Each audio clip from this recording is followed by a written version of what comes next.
ہم لوگ کیسے غور کریں؟ تو آپ غور کریں گے، یہ سماج کی بگڑی تصویر کے لیے کوئی قدم نہیں اٹھ رہا ہے.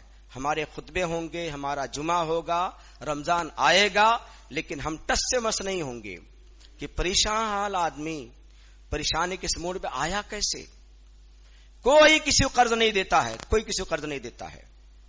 آپ کہتے ہو یہودیت کے لیے اس کے سامان نہ خریدو، یہ نہ خریدو. یہودیت نے اپنا ہر جگہ ہر حال میں اپنا شکنجا کس رکھا ہے. میں کہوں تو جھوٹا نہیں ثابت ہوں گا. بیسی کا زمانہ چل رہا ہے، سب جانتے ہیں.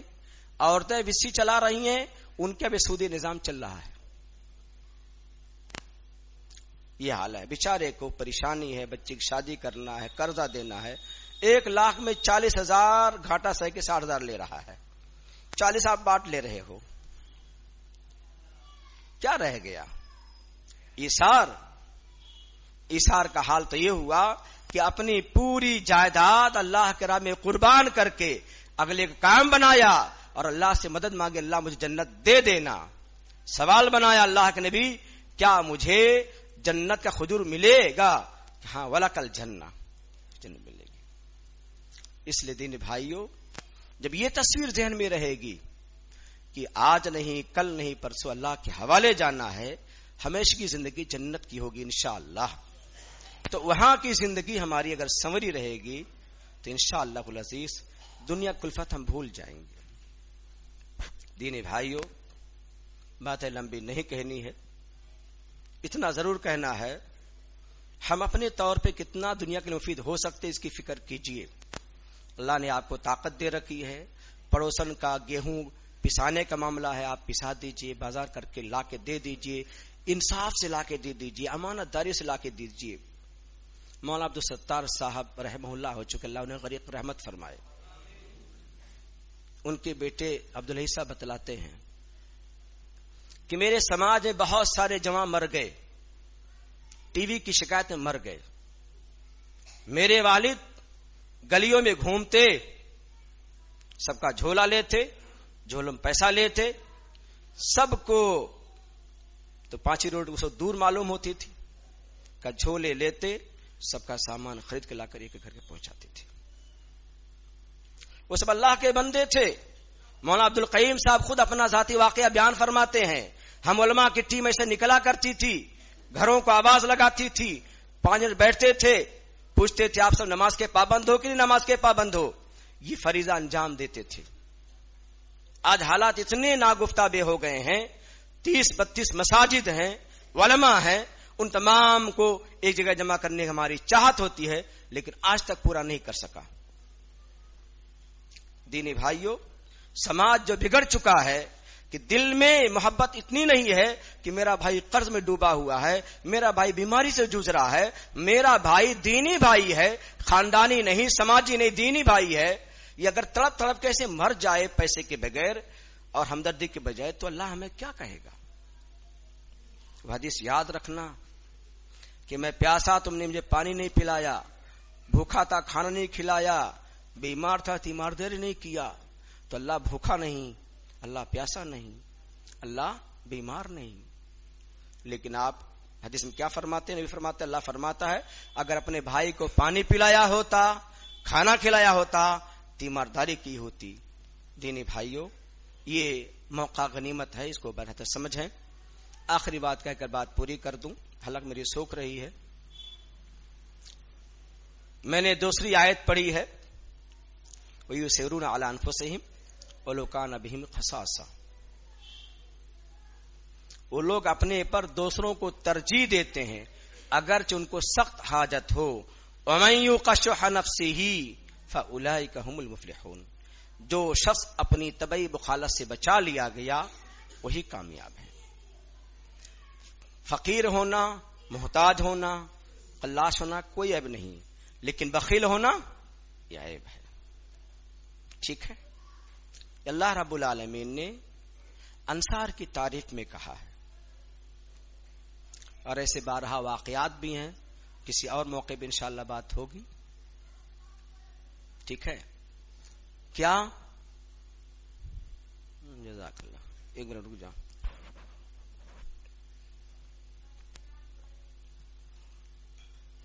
انصار مدینہ نے مکہ سے آئے مسلمانوں کو مکمل اپنا گھر کھیت باڑی حوالے کر دیا. دنیا میں ایسی مثال آج تک نہیں ملے گی جنہوں نے حتیٰ کہ مکہ کے مسلمان تاجر پیشہ تھے، کھیتی باڑی والے نہیں تھے. انصار مدینہ کھیتی باڑی کا کام کر کے آدھا غلہ لا کر گھروں کے ڈال دیتے تھے. اور اس سے بڑی بھاری بات بتاؤں، ایک زمانے تک وراثت میں حصے دار بھی تھے. جب سورہ حدید کی آیت نازل ہوئی تب جا کر ہوا کہ خون کے رشتے وراثت میں حقدار ہوتے ہیں.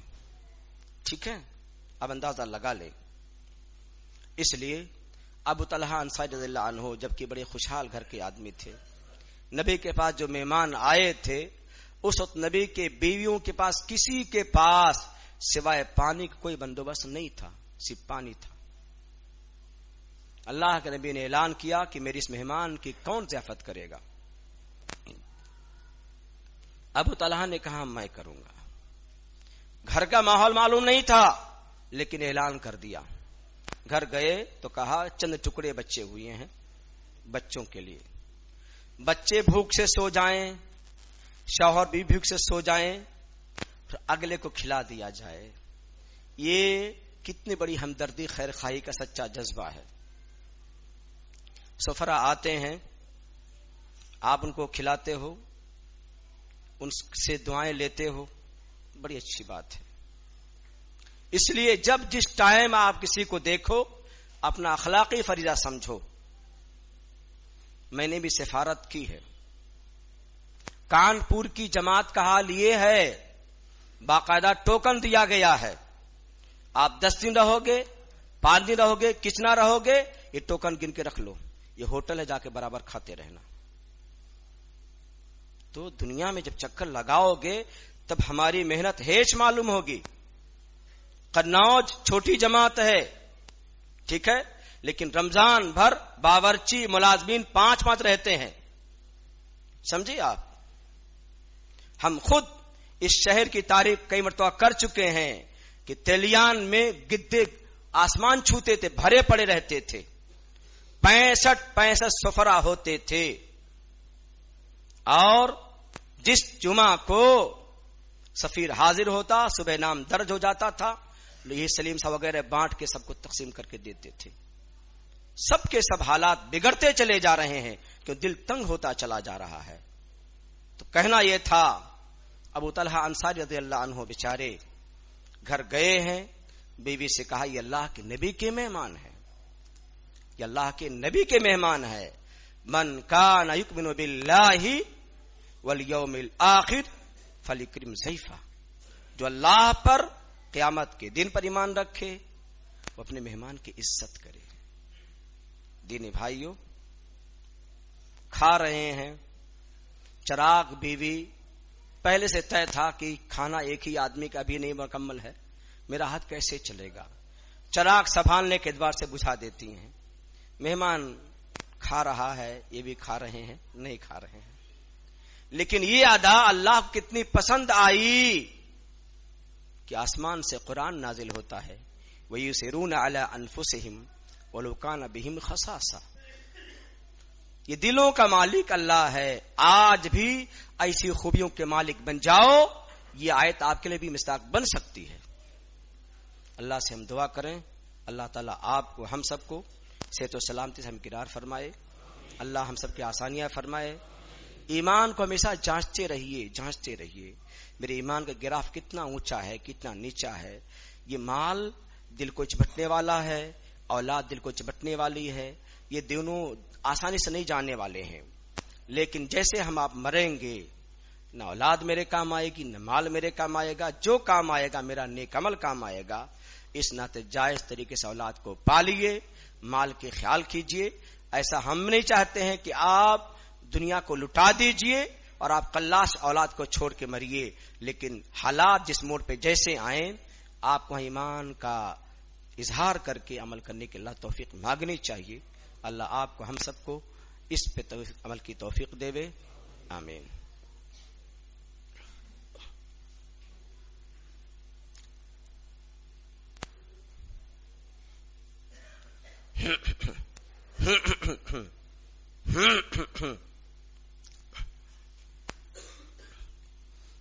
إن الحمد لله نحمده ونستعينه ونستغفره ونعوذ بالله من شرور أنفسنا ومن سيئات أعمالنا من يهده الله فلا مضل له ومن يضلل فلا هادي له وأشهد أن لا إله إلا الله وحده لا شريك له وأشهد أن محمدا عبده ورسوله. اللهم صل على محمد وعلى آل محمد كما صليت على إبراهيم وعلى آل إبراهيم إنك حميد مجيد. اللهم بارك على محمد وعلى آل محمد كما باركت على إبراهيم وعلى آل إبراهيم إنك حميد مجيد. ربنا آتنا في الدنيا حسنة وفي الآخرة حسنة وقنا عذاب النار.